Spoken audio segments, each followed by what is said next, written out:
You know, all my life I've heard about Fort Knox. That's where the gold is kept, right? I heard Fort Knox. Oh, we're going to open up the doors. I'm going to see if we have gold there. We want to find out. Did anybody steal the gold in Fort Knox? We actually have, 400 tons of gold or whatever the hell it is. It's a lot of gold. And I'm going to do something. I'm actually going on this one. You know, all my life I've heard about Fort Knox. That's where the gold is kept, right? I heard Fort Knox. Oh. But, we're getting a little bit shaky. We're getting the yips on this stuff. Like, I want to find out. So we're going to open up the doors. I'm going to see if we have gold there. We want to find out. Did anybody steal the gold in Fort Knox? It's a pretty amazing place. But I'm going to actually go. We're going to open the doors. We're going to inspect Fort Knox. We want to make sure that we actually have, 400 tons of gold or whatever the hell it is. It's a lot of gold. I don't want to open it and the cupboards are bare.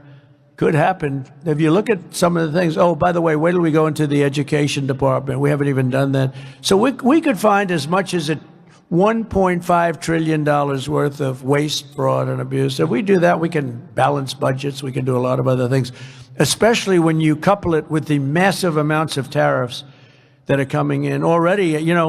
Just with what we are charging, I won't mention the country because I don't want to anger people that like me, and I like them very much. But we're finding at least $60 billion a year in one country alone, and I haven't even started. It's just a very small portion that I've, attached to them. So I got a call from Congress. They said, a lot of money is coming in from these tariffs, and they're starting to change their whole thing. So if you can add the tariffs, and this is numbers that I don't want to say it because then they'll say he didn't produce, but you could wipe out your income tax. You could maybe not even have an income tax system when this thing works out. Because in the old days, that's what happened.